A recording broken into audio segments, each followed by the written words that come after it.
Man, one of the biggest things that I hear discussed when I'm talking with church leaders is, do we hire internal or do we hire external? Obviously, as many positions that we filled over the years, we've got a pretty good handle on this. And so I'm always asked, what's the right way? Well, the right answer is simple. It's both.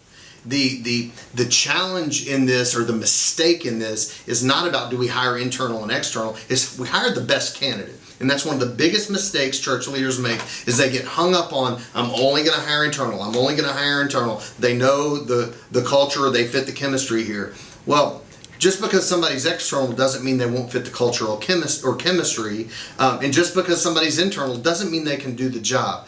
You don't determine if you're going to hire from within or without. You determine who you're looking for, and you look at all the best candidates. So before you go to open a position, establish exactly who you are, what you're looking for, what the minimum requirements are. And this is where you have to be really, really disciplined, and you have to ask God for help. And what I mean is, before you start thinking of that guy that sits in the third row who you know could be a great person, or the guy you love to play golf with, or you love the same football team, or somebody who's maybe out of work and you could see that as the Lord bringing you a guy who you can get on the cheap, none of that flies. What you have to do first is diligently and with discipline establish what the requirements are for the candidate. How many years experience do they have to have in ministry? If you're going to require that they've got experience in that specific field, that may rule out the majority of your internal candidates. Some positions you can take entry level without experience, some you can't.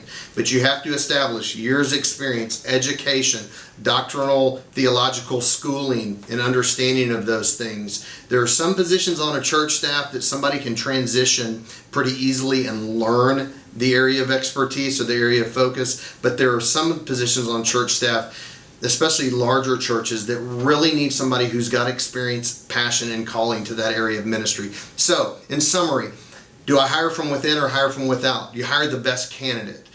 Do you try to hire, you really have to look at your motives. If you're looking from within because you think you can get them cheaper, get a couple part-time people for what it costs you full-time, you're going to end up paying the price for that. So don't look at it as much as a one or the other. Let's find out who the best candidate is for the church and hire them.